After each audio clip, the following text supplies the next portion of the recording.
Hello, Grumpy Old Fart here. I've been doing a lot of stuff on UFOs because the Navy here a few months ago announced that UFOs are indeed real. Go back and check out my video, UFOs Evidently, and you'll understand what I'm talking about.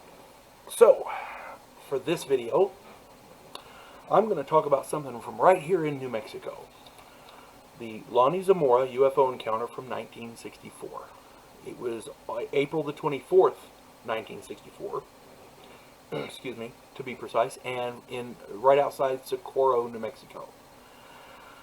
A Socorro police officer, Sergeant Lonnie Zamora, was chasing a speeding car at about 5:45 p.m., so it was still relatively daylight.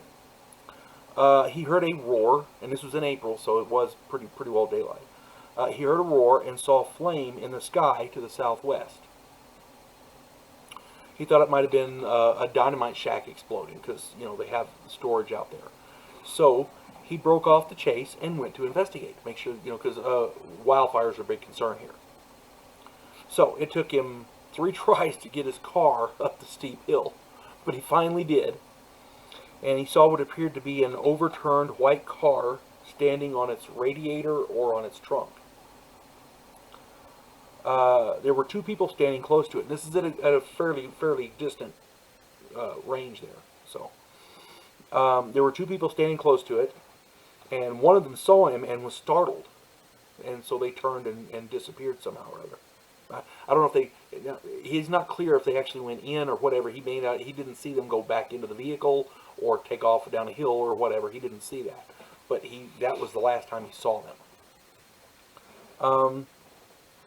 They appeared to be small adults or large kids wearing white coveralls.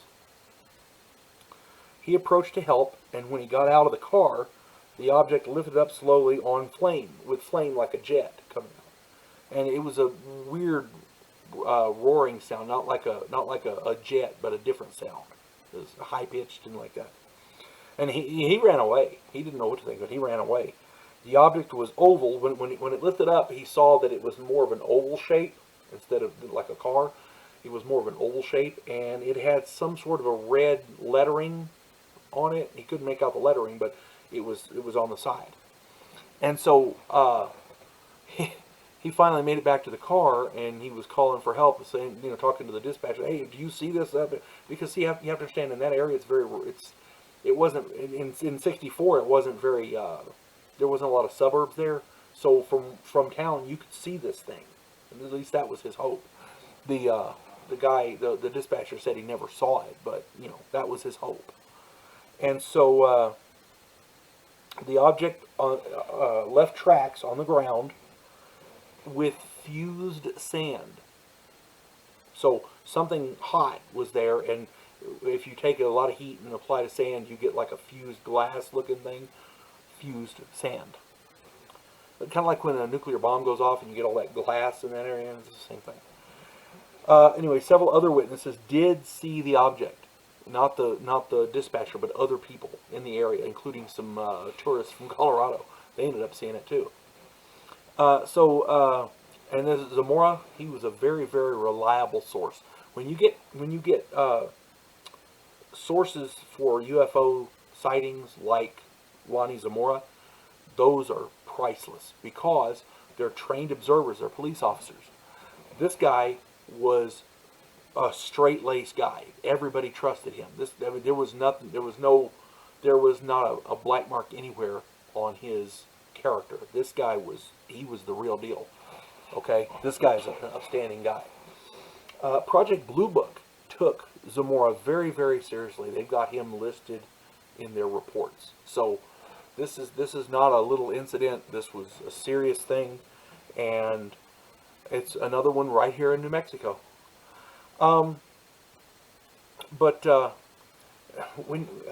you get a police officer as a witness, you gotta throw some credence that way, some credibility, because you know that he's a trained observer. You know what I'm saying? He's not just Joe Blow in a backyard, you know, with a 6-pack of beer. Oh, look at the UFO. No, this is a cop. Okay, and back then, cops, I don't know, Cops are serious today too, but back then you really had to take them serious because they, in this area, they had a lot of area to patrol, and nobody took any of that foolishness. If you reported something, you reported it, and you had to be serious. There was no hoaxes or anything like that. You didn't do that. And Lonnie Zamora was one of the more upstanding of the stand-up guys. So anyway, hope you guys enjoy this. Have some fun. God bless one and all.